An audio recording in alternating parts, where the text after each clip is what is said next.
La mañana de este sábado fue encontrado muerto Daniel Mena, exdirector de la CNI, quien era uno de los 10 internos que serían trasladados desde el penal Cordillera hasta Punta Peuco. Para conversar sobre este hecho, estamos con el autor del libro Los crímenes que estremecieron a Chile, el periodista Jorge Escalante. Jorge, muchas gracias por acompañarnos.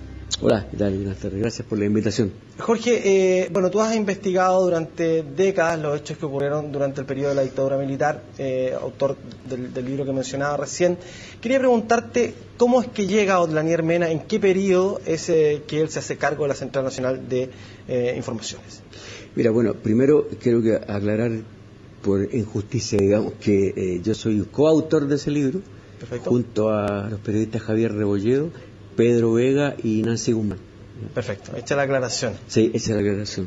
Sí. ¿Cómo llega Daniel Mena? ¿En qué periodo y cuál es el rol que le toca cumplir en ese organismo?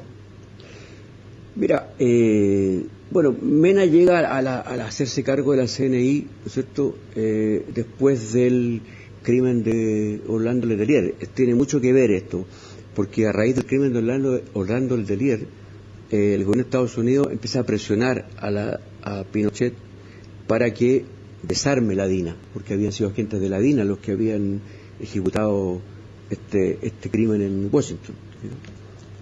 Y ese es el motivo por el cual la DINA desaparece y se crea la sucesora, que es la Central de Inteligencia Nacional de Inteligencia, de Informaciones, perdón, CNI. El primer director de la CNI es en realidad Manuel Contreras, ¿ya? Ese es el primero. O sea, se deja sin efecto la DINA, pero Manuel Contreras pasa a formar parte de la CNI. Pero está poco, ¿ya? Está poco porque la presión del gobierno de Estados Unidos era muy fuerte. Entonces es ahí donde llega Daniel Mena a hacerse cargo de la Se dice incluso CNI. Que había una especie de desencuentro entre Manuel Contreras y Daniel Mena, que nunca se llevaron muy bien. Eso es... Mira, bueno, ahí hay varias historias, digamos, ¿no? Pero lo que pasa es que, a ver, el grueso, ¿cuál es el meollo de este conflicto, esta enemistad muy fuerte entre ambos? Es que Mena, cuando Mena era jefe de la Dirección de Inteligencia del Ejército, del DINE, estamos hablando de 1976, por ahí, ¿no?, empieza a criticar al interior de la Junta y al interior del cuerpo de generales y ante el mismo Pinochet los métodos de la DINA, ¿no? Mena llegó a afirmar que los métodos que Contreras estaba utilizando en la DINA eran de verdaderos bandidos, bandoleros, y que se había apartado de la ortodoxia de la labor de inteligencia, ¿no? Y por cierto que tenía razón, digamos, ¿no? Obviamente la DINA eran verdaderos bandidos, digamos, ¿no? Bandidos muy malos, digamos, ¿no? Y ahí nace este conflicto, ¿no? Perfecto. Pero Pinochet apuesta por Contreras, sigue apostando por Contreras. Tal es así que saca a Daniel Mena del DINE, de la Dirección de Inteligencia del Ejército, y le ofrece el cargo de embajador en Brasil. Esa es la batalla que pierde Mena ante Manuel Contreras, ¿no? Manuel Contreras, estamos hablando de fines del 76, todavía no desaparecía la DINA, ¿no? Y hay un elemento muy importante, porque resulta que en los últimos tiempos de la DINA tenía... Pinochet se dio cuenta que había mucho conflicto y empieza a tratar de reducirle el presupuesto a la DINA. Y una de las maneras como la DINA, Manuel Contreras, empieza a recabar fondos, ya que no venían suficientemente del ejército, de las Fuerzas Armadas, es primero a montar unas empresas en Panamá, ¿no?, para operar fondos, ¿no? Todas estas eran operaciones truchas, digamos, clandestinas. Segundo, crea una brigada económica, de la cual se conoce muy poco, cuyo jefe es Arturo Ramírez Lavé, que Contreras lo pone ahí como jefe de esa brigada.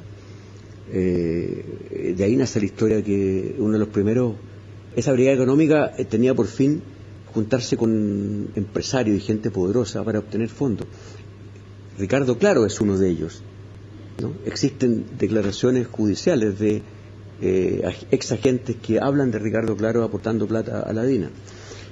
Y finalmente,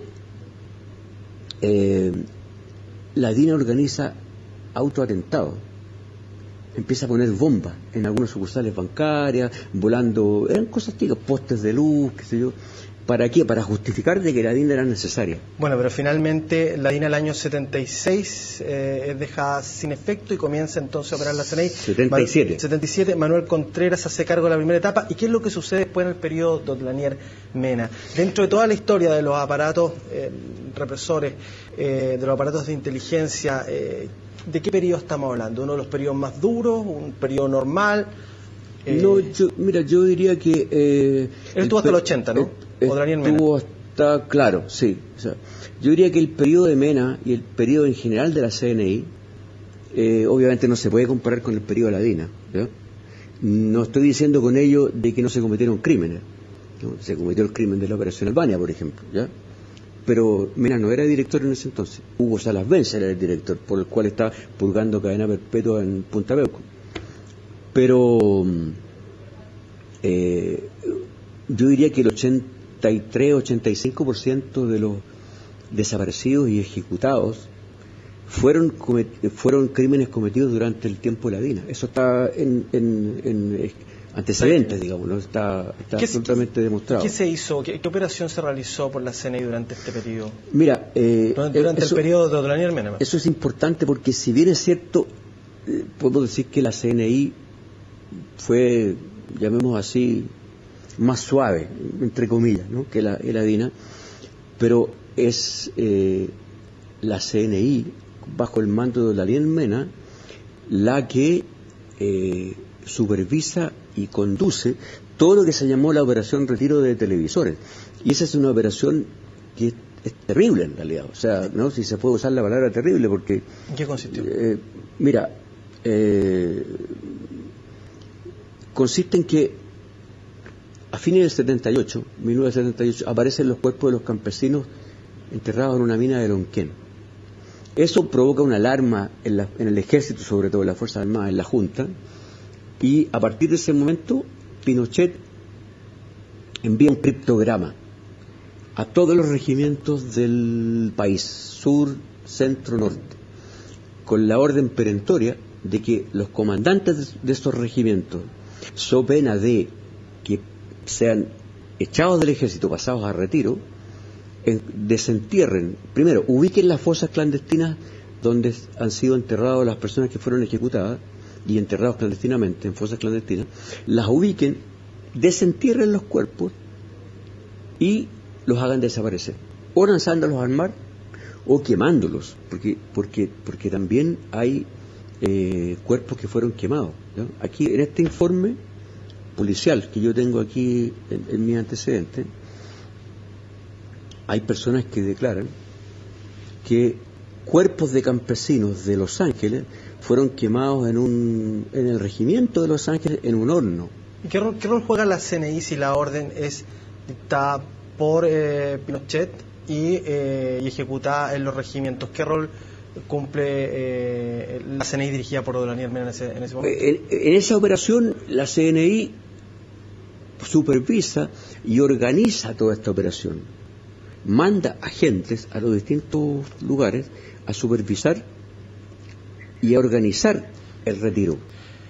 Jorge, ¿cómo se descubren estos hechos? ¿Esto se empieza a investigar durante el periodo del general Pinochet? ¿Se empieza a investigar ya en democracia? ¿Cómo se conoce respecto a estos hechos del desentierro de cuerpos? Mira, eso es bien interesante, porque todos estos crímenes no aparecen de la nada, aparecen por algo. Y eso, esta operación de retiro de televisores, con todo el peso de lo que significó, estamos hablando yo diría, de poco más de 100 cuerpos desenterrados y hechos desaparecer. Aquí hay un informe policial del año 2004, 24 de junio de 2004.